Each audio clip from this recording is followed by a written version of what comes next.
नमस्कार भावनो, हिंदकेसरी मैदानमध्ये आपलं सर्वांचं स्वागत आहे. भावनो, आज बकासूरनं आपल्या साध्य करून दाखवलं की मी पण कोणापेक्षा कमी नाही आणि आजच्या आदतच्या पाचवड मैदानामध्ये आपल्या बकासूरने एक नंबरचा मान पटकवला. भावनो, आज एक नंबरची बकासूरकडनं अपेक्षा नव्हती, आज फक्त गुलालात राहो हीच इच्छा होती, परंतु आपल्या बकासूरने आपल्या इच्छा पूर्ण केल्या आणि आजच्या पाचवड मैदानामध्ये कडेने पळून एक नंबर केला.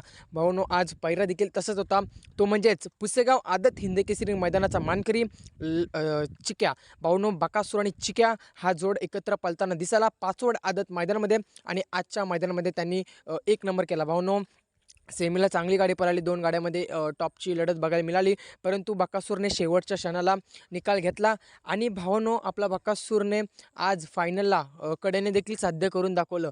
भावनो, बऱ्याच दिवस आपल्या बकासूरची हार होत होती, बऱ्याच दिवस आपल्या बकासूरला गुलाल नव्हता, गाडी कडेने लागायची, परंतु आज बकासूरने एक वेगळंच स्पीड लावलं आणि आज बकासूर आपला एक नंबरचा मानकरी ठरला. भावनो, आता येणाऱ्या पुढील मैदानामध्ये आपला बकासूर असंच गुलालामध्ये राहावं हीच इच्छा असेल आपल्याकडं आपली, आणि नक्कीच भावनो, बकासूर आपली ती देखील इच्छा पूर्ण करेल. बकासूरला पुढील वाटचालीसाठी शुभेच्छा. धन्यवाद भावनो.